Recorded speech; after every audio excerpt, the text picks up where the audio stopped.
Setting up shop. Hello everyone and welcome back again to Setting Up Shop. I'm going to make an assumption here that we're definitely the kind of people that you like listening to, given how far along in the series you are. It's highly unlikely this is the first episode. So welcome back everyone all around the world who's listening to us. If you are the solitary person who keeps popping up on our RSS feed data who is listening in Japan, reach out and say hi. If you are a person who's using a VPN via Japan, also reach out and say hi so that I can put to bed the curiosity of knowing who that one person is who is listening in Japan. I'm just kind of being a bit nosy, really. It'd be good to hear from all of you. I'm Dan. I'm the host of the podcast. I'm a woodturner from the UK. And with me, as always, are Rasmus, a blacksmith from Norway. Hello. And Heidi, a potter from America. Hey, hey. And collectively, we are the Setting Up Shop podcast. We talk about taking your hobby from a hobby right the way through to a business, which may still be kind of a hobby, but then potentially going part-time, full-time with it, really taking it forwards and following along on our own journeys into this process. Some of us, like Rasmus, are already full-time. Heidi's kind of stepping in and out of the sphere there of being part-time, but doing an awful lot more than I am. And I'm just dithering in the background and putting up barriers in my way and using this as a long-term therapy project, which by now all of you should have realized. So today's topic is let them say no. Not let them eat cake, but let them say no.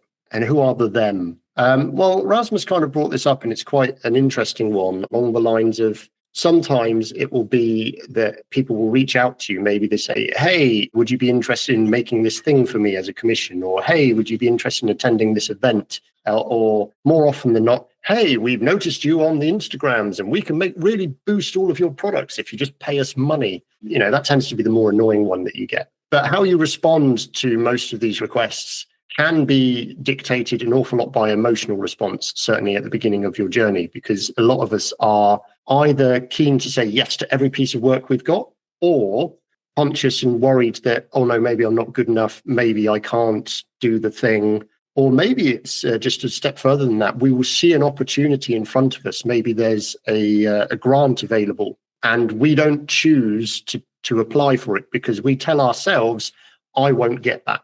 And so what we're going to talk about today is more about the fact that it shouldn't be you making that decision.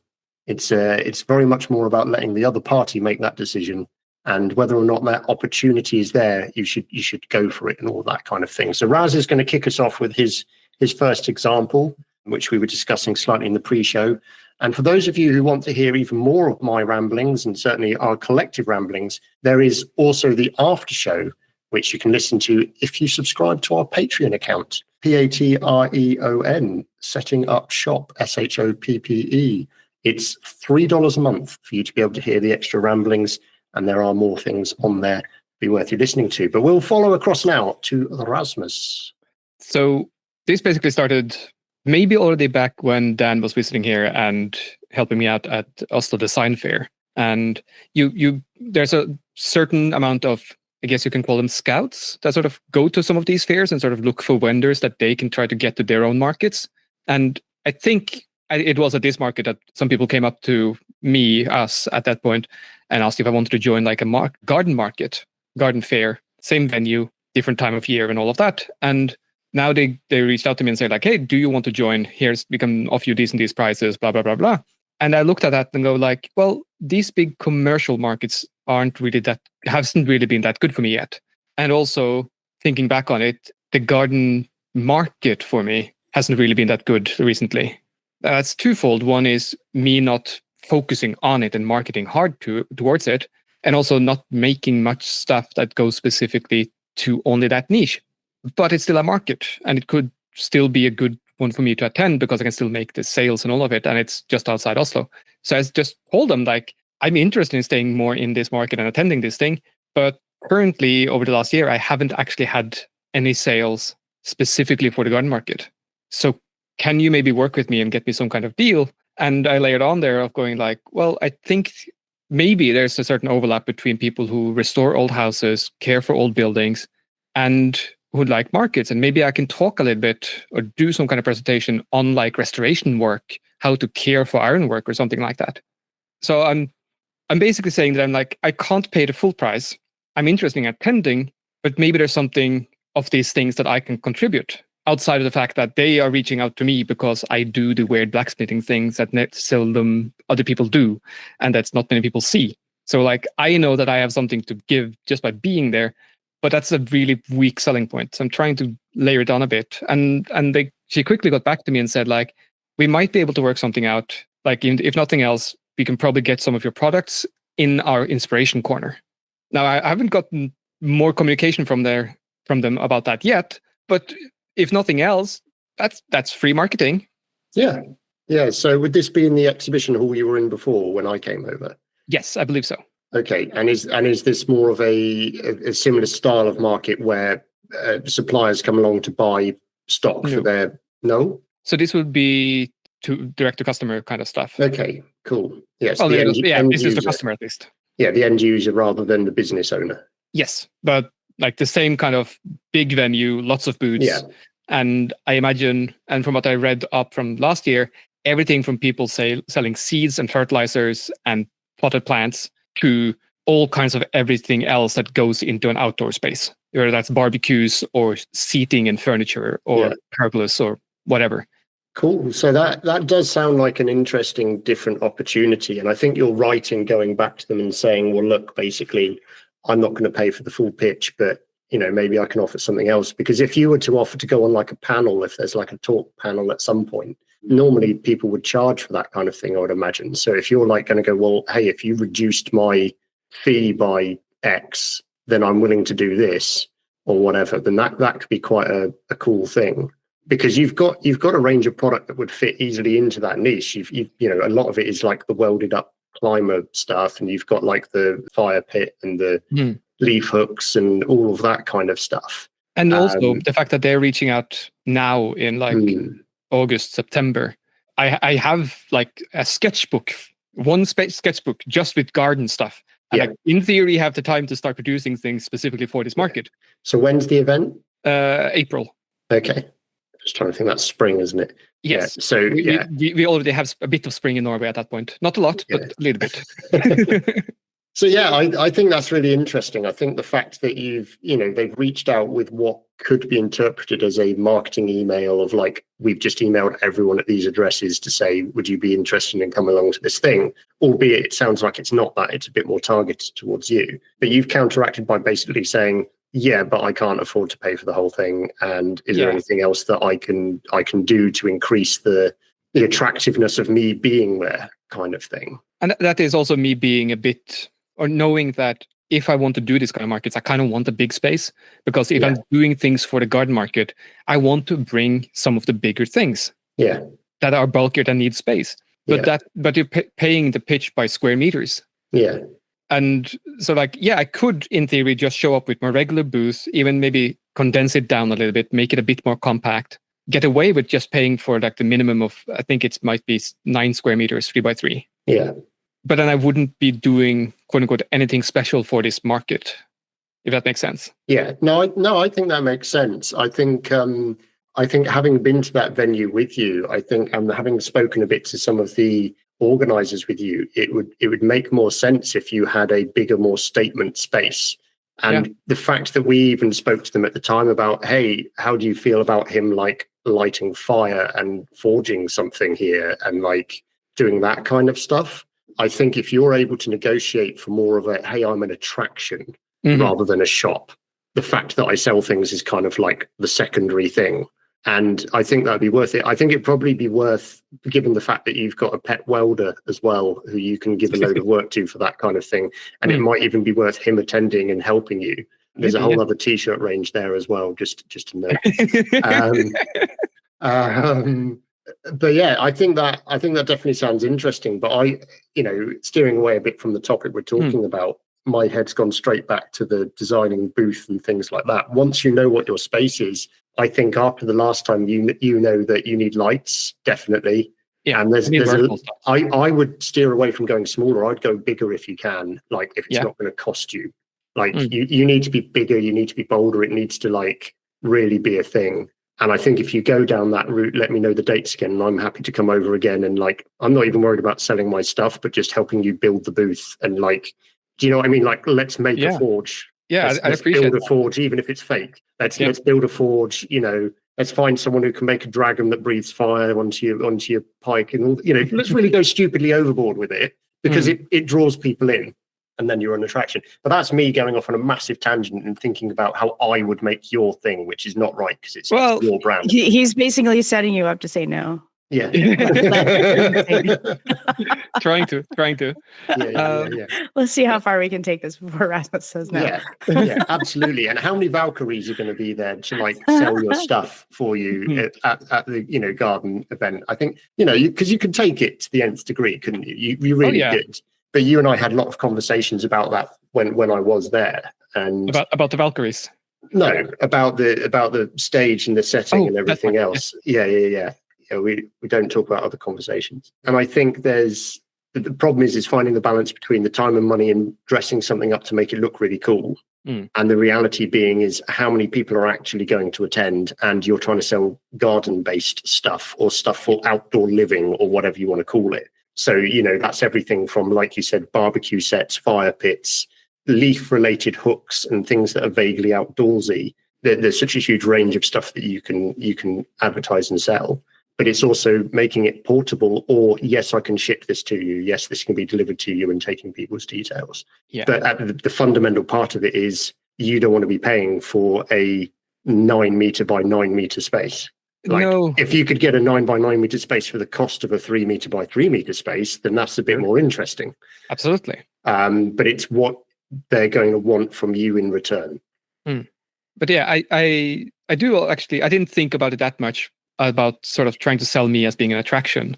But if I can do like the slutty Instagram thing a bit better, then maybe actually that can be its whole selling point. But you don't even need to do it like that, do you? It's the I mean it jokingly, you know that. Oh, I know. I'm thinking of from the point of view of they already know you. They've got contact with you from you were there. We had conversations with them a couple of times. Yeah. Okay. Sorry. Let me flip it down. Yeah.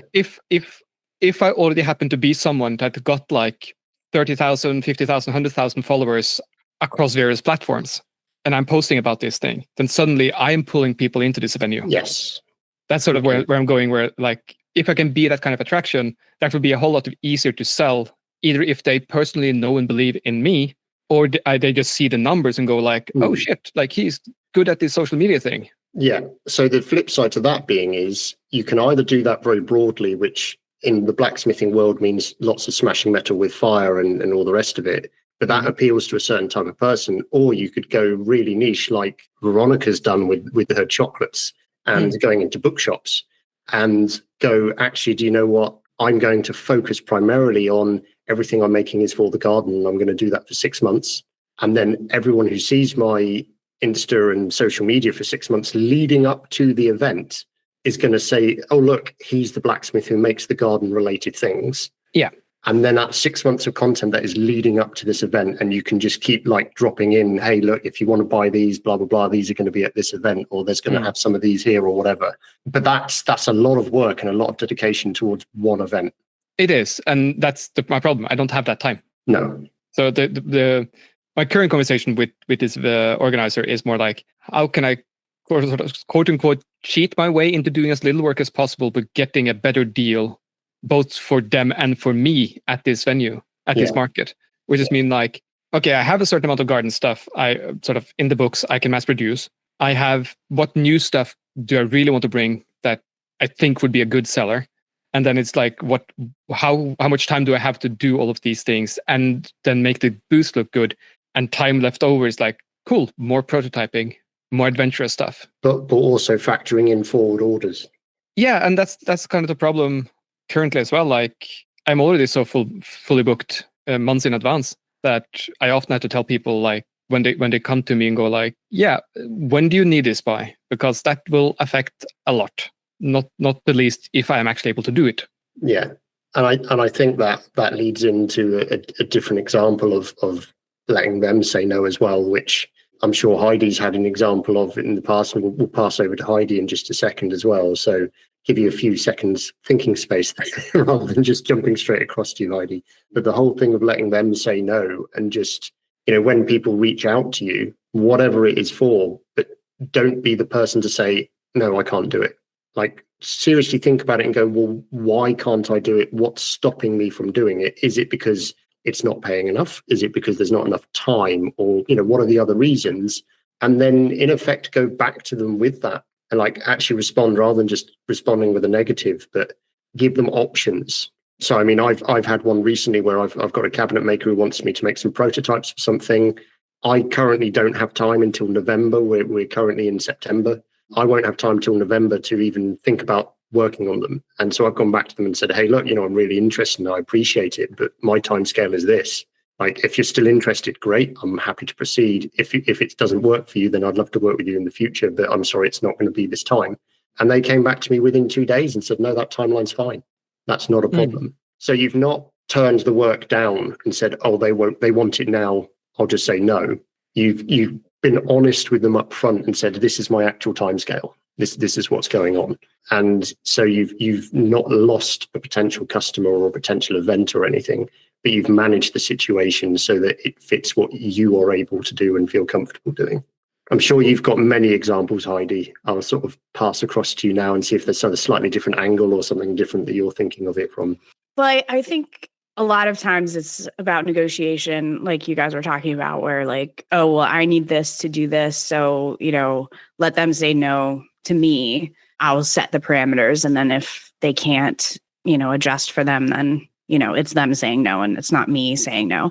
Yeah. I think that's one tactic for it. But there's also that we talked about a little bit last episode about having confidence. And, one of the things that I've done in my product development is chase things that are important to me in my own like artistic development or my own technical skill development, and saying like, I'm going to build this and I want to pitch it to them. Let them say no to me on whether or not they want to take this product. Like, I do a lot more wholesale, right? Like we've talked a lot about, and my business isn't always about custom work for shops or, only logo mugs and those kind of things. Like, I have a lot of themes in my work and things that can be kind of sold in gift shops or, coffee shops or wherever, or I can sell myself. And one of the really biggest reasons that I'm doing what I'm doing is because I love the process and I love learning and I love experimenting. So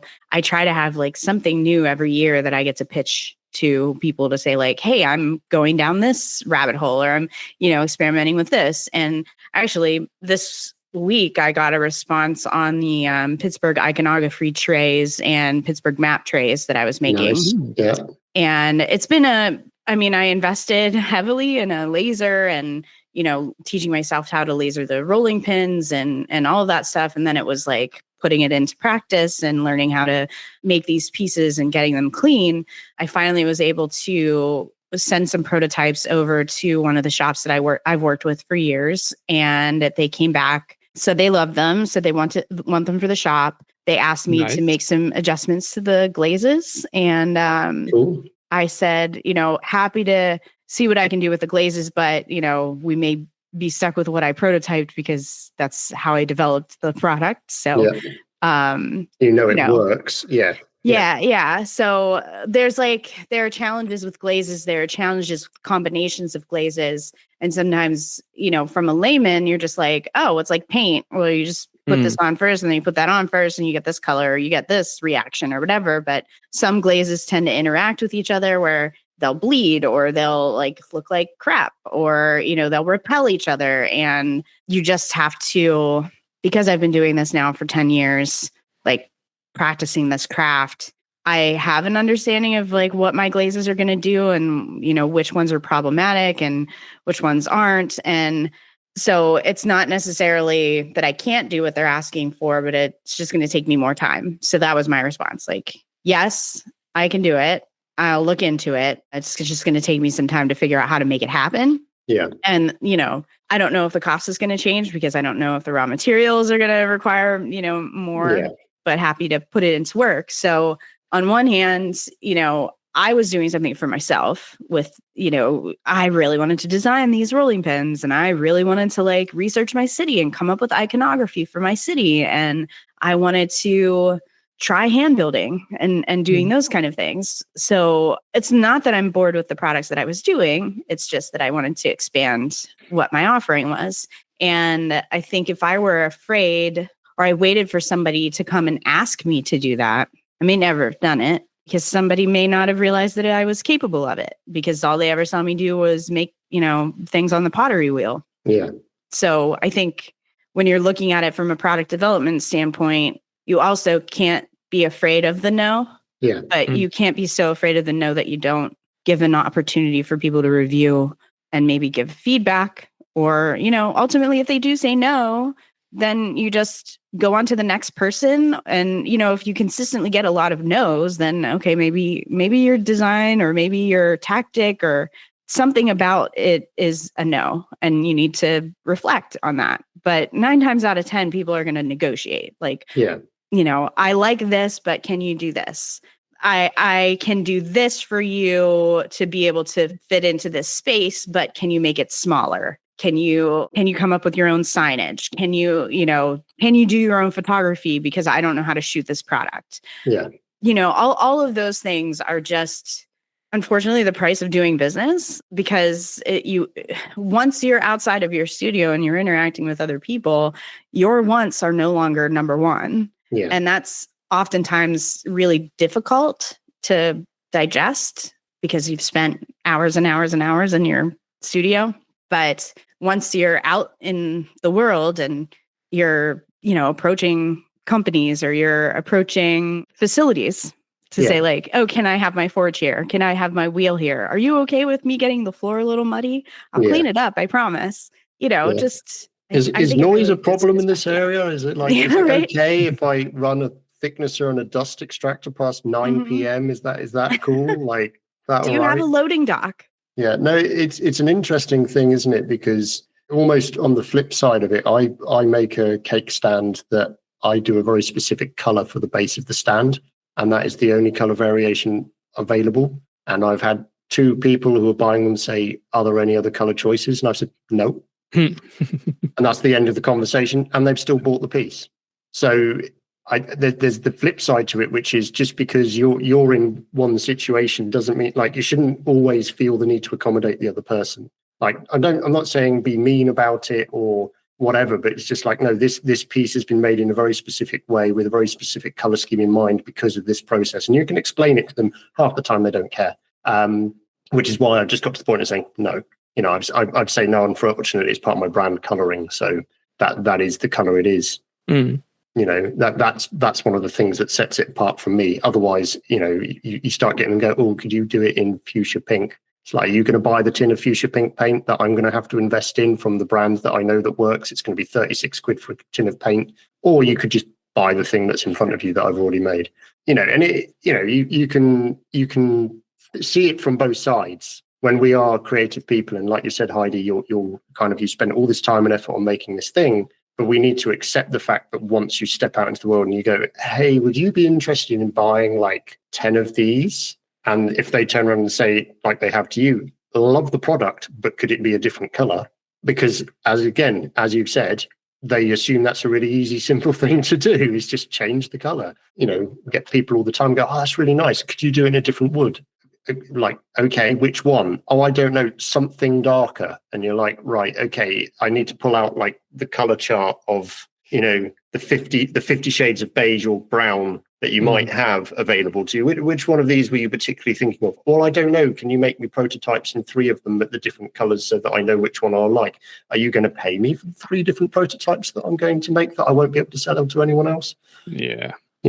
And it's not being mean. It's learning to be a business person. It's learning to stand on your own 2 feet and have the confidence and understanding to say, hey, look, all of this costs money. Are you paying for it or am I paying? Because if I'm paying for it, then the cost of what I'm selling you is going to go up because you're going to pay for it.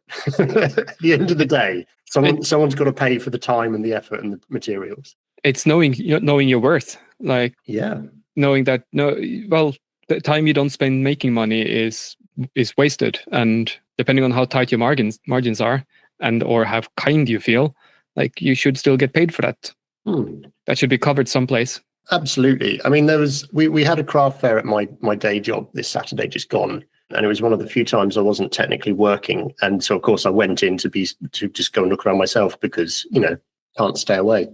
And it's always interesting going and looking at stands and seeing the way that people present their work. And we've discussed this. We've particularly spoken about this in season 1 about how to present it and whatever else. And the amount of people, admittedly, I went at about 2:00 in the afternoon, but the amount of people who, when you walk past, were sat down in their camp chair, slumped down, looking over their phone.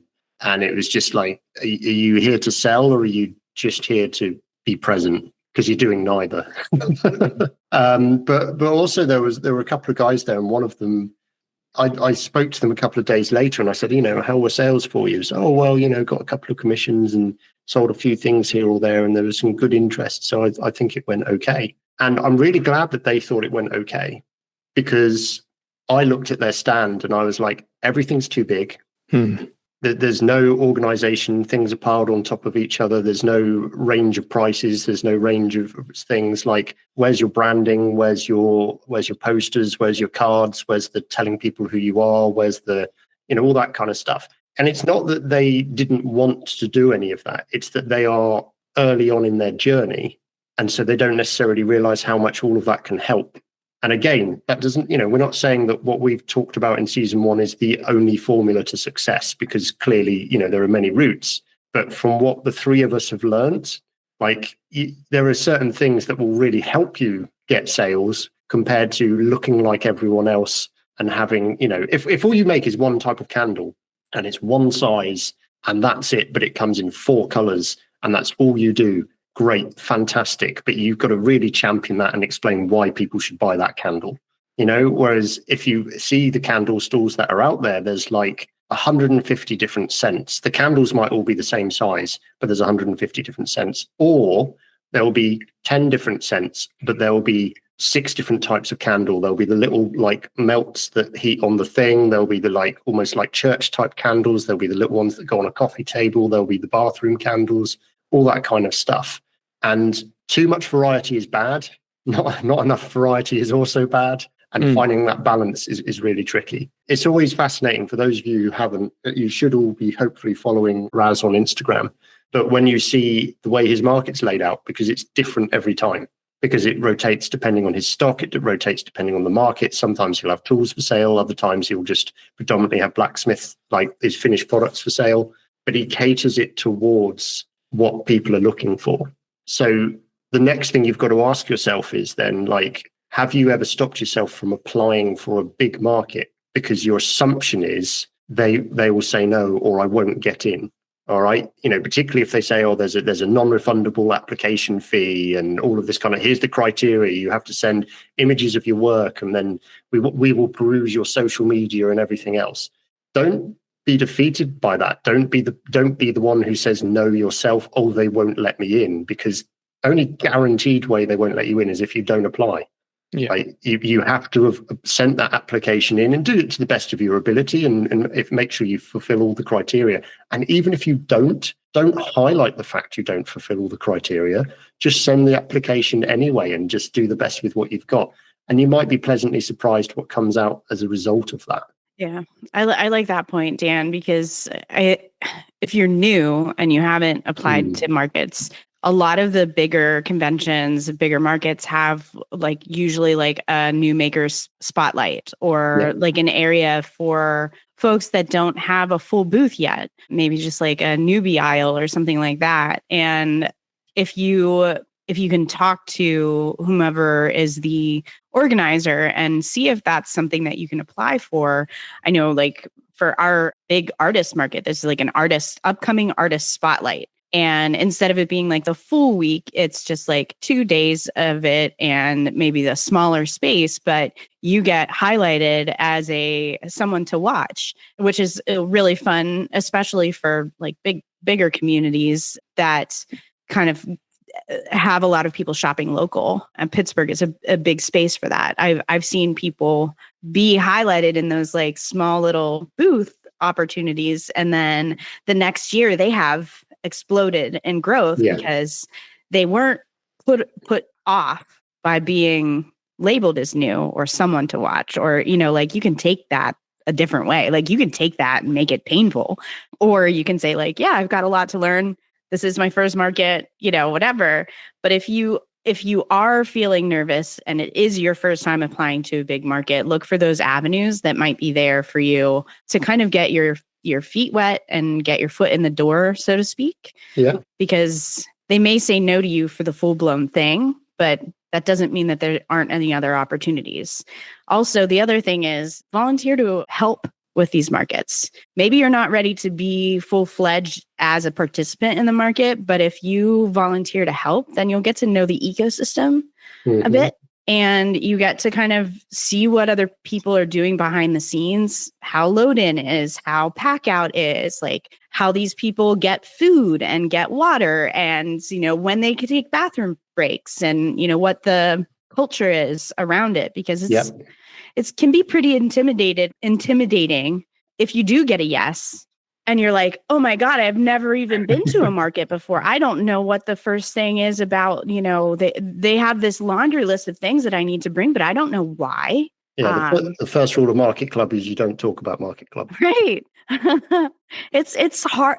There's a scarcity on, common information that you would have at some of these big things. So like, I understand the trepidation about being judged, first of all. I have been told no. I've been told no in nice ways. I've been told no in really cruel ways. But I haven't stopped because I am passionate about my work. I know that people like my products, but I think the biggest thing for you to do as an individual who's selling their work is just getting immersed in that space. Like, how does this feel? What is the energy in the room? I think that's also something that you've highlighted there as well, Heidi, that's really important, is that at some point during this process, someone is going to say no to you, and it will happen more than once. So in some ways, if you're applying for stuff or you're trying to do something, like, just go for it. Just go for all of it. If you feel it's within the capacity of you to meet the time frame and the product demands and all that kind of stuff. And again, this goes back to having a cheerleading group around you of people, whether it's partners or family members or friends or whatever. Make sure that you talk to them, go, hey, there's this opportunity and I've been thinking about whatever. And if they're the right kind of people, then they won't push you, but they'll go, yeah, you should do it. You want me to come along? I can help carry stuff or, all that kind of stuff. But at some point, you are going to be told no. And then, exactly as Heidi said, at some point, you're going to be told no again. If you're doing this for long enough, you will probably be told no several times a year. But that doesn't mean that you stop. That doesn't, that's not a personal affront. That's not them specifically going, oh, I don't want that person to become because I don't like the way they look on Instagram. There'll be a myriad of different reasons. Sometimes you'll be like, oh, no, sorry, we're full up already. Or, sorry, we don't feel your product's quite vibe with whatever it is we're trying to say, or whatever the case may be. But don't take it personally. It's that age-old thing of, right, okay, so they're not my customer base. So what's next? What else is available? You could even look at it in a positive way and go, oh, I've got that weekend back now. That market I was going to apply for that was 3 days that I thought was a bit intimidating, and actually I didn't get it. So, okay, I've got that weekend back. What can I do instead? Oh, well, there's the smaller one-day market that's actually a bit more local, and it's 1/10 of the price, but maybe I'll apply for that. And then you probably wouldn't be the first time people have gone, oh, actually, that was quite nice. I quite enjoyed that. It was only a mile down the road, and, the pitch fee was barely anything. And I made the pitch fee back in the first hour, and then I made some profit and whatever. Maybe I'll come back to this one next year. But you are going to be told no at some point. What is that saying? When one door closes and a window, another door. Yeah, another. When one door closes, another door opens. Yeah, when one door closes, the cellar creaks open and the chains start rattling. I mean, you can put it in all sorts of different ways. You're asked to put the lotion on the body. But yeah, you can really hurt yourself by believing the first few times that people tell no is because it's a personal vendetta against you, or that your stuff's not good enough. And more often than not, that's not the case. And I mean, I'll tell you from having sat the other side of it, guys, like I've organized events in my day job. The two things, the top secret things that I will say to you from the other side of that situation is, right, if someone has sent you an email with a map of where to come in and where to park and loads of detail in that email about the event and what time they've told you to get there and where the toilets are and all of that kind of thing, make sure you read that email, and then either print it out and bring it with you so that you've got it to refer to, or download it to your phone, or however you prefer to consume that data. I did an event at work recently that only had 7 attendees, and 5 out of the 7 hadn't read the email. And I was getting phone calls and emails up to 2 days beforehand going, where do we park when I get there? What's the postcode of the venue? How do we do this? And I'm like, I literally sent you an email with all of this data in it 3 weeks before the event. Okay. So that then has irritated me as the person who's organizing the event. And then they're turning up on site and going, oh, have you got a spare table I can borrow? And I'll say, no, because the first email I sent when I booked you said we didn't have any tables. The second email I sent you said, we don't have any tables, you need to bring your own. And the third email I sent you said, we don't have any tables, you will have to bring your own. So lo and behold, I am definitely not going to go out of my way to provide you an extra benefit at no cost to us when I've told you 3 times it is not here. Mm-hmm. And if you think you're getting invited back again, if you think you're getting invited back again in the future, what are the chances that I'm going to say no if you email me and say, hey, can I come to that event again? All right. So read the data provided, and like if you haven't, and they clearly come across it as a bit snarky in the email back, just apologize and say, look, I'm really sorry. I appreciate the time and work you've put in. And the way you talk to the organizers will always make a big difference to the way that you get treated in the likelihood of you getting invited again in the future. Because as Heidi said, if you can volunteer and you can do some work there for them for a little bit, on the event one year, and the chances are the following year they'll go, oh yeah, that was so-and-so, and they helped out with the parking, or, they dealt with that irritating person who wouldn't leave me alone when I was trying to organize stuff, or whatever the case may be. Personalities will clash and people will say no, but that's fine.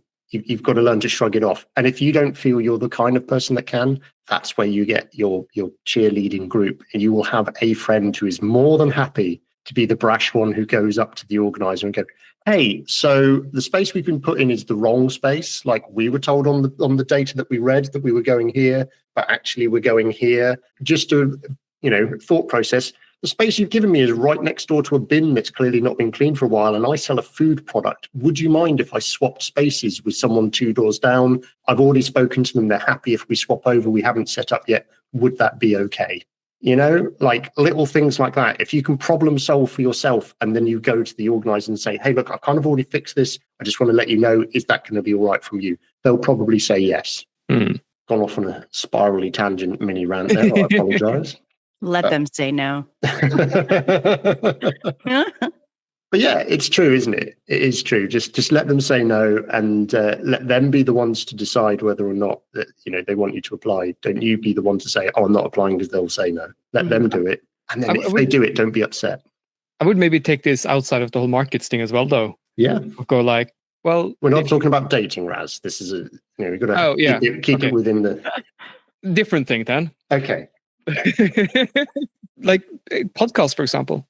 Like if you want to be a guest on a podcast that are related to your craft, don't be afraid of actually reaching out and saying like, hey, I'm a fan, I'm listening. You already have guests on that sort of fill these niches, but maybe I can talk about this side thing. Is this your way? Is this your way of getting those guys we've asked you to ask on for interviews? Are you doing this through a recorded part of the podcast? Are you stepping around having to send an email or a text? No, this is also me saying like I've kind of done this a little bit. I've been planning to do more of it because it is a nice way of doing marketing, of reaching out into a whole other sphere of people where you have a genuine interest, a genuine thing to do there. And it's kind of like, well, fuck it. Why don't you just actually ask? Why don't you see if they have any criteria for what would be a guest on their show? Like, do they actually have a book written, or can you just be interesting, quote unquote? Yeah, I mean, I've done the same with demonstrations. I took the decision earlier this year, and I didn't know why. I don't know why I hadn't done it before. But I reached out to wood turning clubs within a 2-hour drive of where I am. I emailed them all, and I said, "Hey, look, this is who I am. You probably know me from working at this place. This is what I do. I'm a registered professional turner. I offer demonstrations.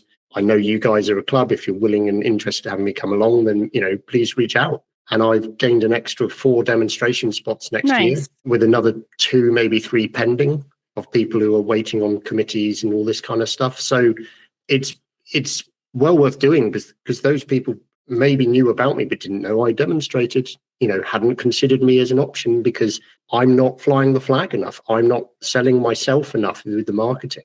I actually did the same. I just realized I did the same at my old school, reaching out to them and saying like, hey, I would be interested in coming on as a guest teacher for a week or something. If that's if you have a spot available, if you think I have something to contribute. And we chatted for a little bit and go like, yeah, not sure about exactly when, but definitely we'll get you scheduled in for next year's school year if we can't fit you in before then. Yeah. Like, that's cool. And it just had to ask. Yeah. Just had to have some thoughts beforehand of going like, oh, but what would I do, and have an answer? And they go like, yeah, that sounds cool. That sounds like the thing you would be best at. Yeah. It's definitely an amazing thing. And I call it, to a certain extent, the business brain, and having to try and train yourself to see an opportunity. And I'm very fortunate that I've spent quite a few years working in retail and in my current retail job in an environment where I'm given more power than I probably would do normally in the kind of role I have in my job. We had a regular supplier of us contact us recently, and he said, hey, just to let you know, I'm going to be bringing a book out soon.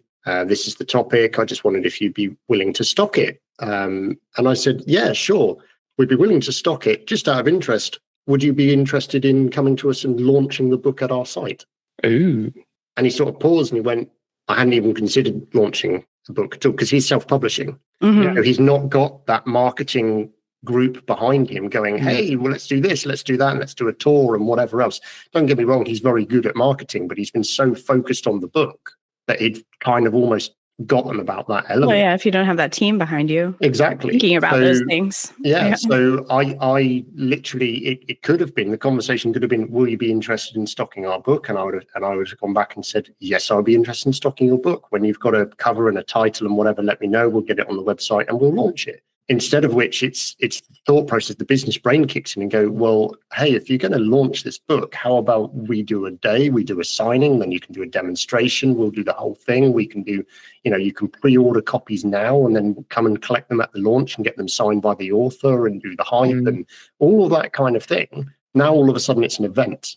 We're not having to pay him. All we're going to have to do is, once the pre-orders are finished by a certain date, we can then order those plus, 20% of however many copies of the book, have them in stock there. People come and collect it, and at a mini event, they'll probably spend some other money in the shop, which will be good for us as well.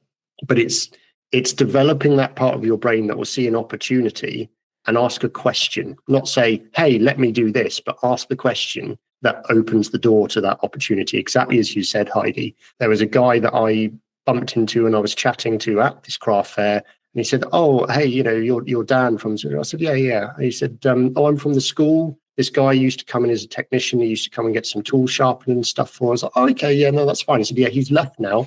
Oh, I'm sorry to hear that. So I've taken over, and he mentioned that you might be interested in servicing a bandsaw. And I said, yeah, I can do that. I can do all sorts of stuff. I said, would you be interested? And then without thinking about it, would you be interested in a regular servicing contract that's, formalized rather than writing, rather than me just popping around?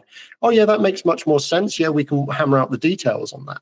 So now all of a sudden you've got a developed conversation that started a year and a half ago, where I've done a few things, odd jobs through a technician working in the school's D&T department.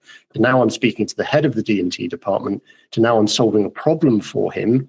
And not only am I solving the problem, but I'm twisting that little bit more and going, well, I could solve it once, or I could solve it for you regularly. You don't have to think about it. Plus, I get an extra regular income. I might only go there once every 6 months, or once a year, whatever it is. But that's a known thing per year that I've got. That's a job booked in. And all of that stuff, I mean, you guys must have similar sorts of thoughts processes. I've witnessed Rasmus do it, even though he was speaking Norwegian and I didn't really have a clue what was being said. It's very funny making up what the conversation says in your own head whilst you witness people speaking other languages, particularly when we had a conversation afterwards, Rasmus, and I'd gotten most of it right, which was quite weird. What conversation was this? I don't remember. It was back when I was there at the fair, and I think you were talking about the guy who had come along for the competition, who had been in the competition that you were a judge at the previous year or something. Don't worry about it. That's a post-show conversation. But what that thing. Sorry, yes. But what I was meaning, Raz, was the fact that people coming to you and then you seeing that as a further opportunity and asking the question about, well, what about this? Well, they call that yes and in improv. Mm. Having that ability to just go, oh, yes to that, but also can we do this? Yeah. And also, I guess no but yes and. I think that's the two sides of that improv thing. Maybe? I don't know. I've not done improv, and it's not something Neither I've have gone I. and watch. That's, I guess, also a skill in all of this of Yeah. sort of trying to look for the extra opportunity. And also, like, I don't think it's greedy either to sort of go and have someone ask you for a thing and you go, can do that, but do you also happen to need this thing? Yeah. Like, can I help you out with something else? Yeah, I mean, the caveat to all of this, and I accept this fact, is that I am a lot higher on the extrovert scale of creativity than I am on the introvert scale of creativity, which I know a lot of our listeners and fellow friends are a lot closer to the introvert side. But again, as I've said a couple of times already on this episode, this is why you need that kind of supportive group around you and the cheerleaders for you and stuff. I'm not talking about having a parent who tells someone that you will do work for them and then lets you know. That's not the same thing. All right. That's like, particularly not when the parent's gone, oh yeah, he does woodwork. Yeah, he can build you a wardrobe. And it's like, no, I'm a wood turner. That's really not the same thing. And you having to let them down graciously or pass them across to a friend who will do that sort of thing. But having someone who can help you be a bit more extroverted and kind of, develop that skill set is definitely worthwhile. And I learned an awful lot of mine through watching other people, other people do a very similar thing and understanding to ask questions about, like, so what do you actually want? What is it you're here for? What's the history behind this kind of thing, which makes a big difference. Because again, worst case scenario, what they're going to do, they're going to say no. You're no worse off than you were before. Exactly. You should just ask a different question. Don't keep harassing them until they say yes, though. That's the... Well, I think that comes to a natural conclusion to this episode from the deathly silence from our two companions. I've spoken far too much, as is always the case. But if you don't think I've spoken too much and you wish to listen to our dulcet tones more, there is, of course, the after show that is on Patreon that I mentioned at the beginning. So go and check that out. There's already some after shows from the previous episodes on there. And we thank to all our Patreon supporters. I think we need another, I can't remember if it's 2 or 3 of you, to pay just $3 a month, and then that would cover the running costs for this podcast for the year. So that's not us profiting from it whatsoever. That's literally just paying the RSS feed, annual bill, and a couple of other little bills like for the website and things like that, or for the email address, can't remember which. And we've just had the most recent annual bill. So it would be really grateful if some of you would consider doing that. But if you don't, other ways you can support us. Tell other people about us, recommend us, share the podcast, share the link, share all of the kind of stuff, chat about us in other forums, talk about us at events. Talking of events, I will be coming to Maker Camp in upstate New York next month. It's like less than 6 weeks away. It's exciting. Unfortunately, my two co-hosts will not be able to attend this time round, but I will be there. I will probably be wearing a Setting Up Shop hoodie and or t-shirt. Maybe by then I'll have stickers. I'll have to chat to Rasmus about that afterwards. And we will wait and see. But I would love to see people there, and I'd love for people to come up. Don't come up and give me a hug, but come and say hi and just introduce yourself and have a conversation. And then if I offer you a hug, that's the same. I can only say no if you ask, but don't lead with that question. All right? It's a big difference. But yeah, other than that, we really are grateful that you guys have showed enough interest to keep us going, and we're having a lot of fun with this. Merch has been kind of put on a back burner for those of you who are thinking or asking about it. We've had some issues with the current supply chain. We're not happy with the lead times on it, so we need to rethink that a little bit. But other than that, we hope you follow along and listen to the next episode, and we'll catch you next time. Bye. See you.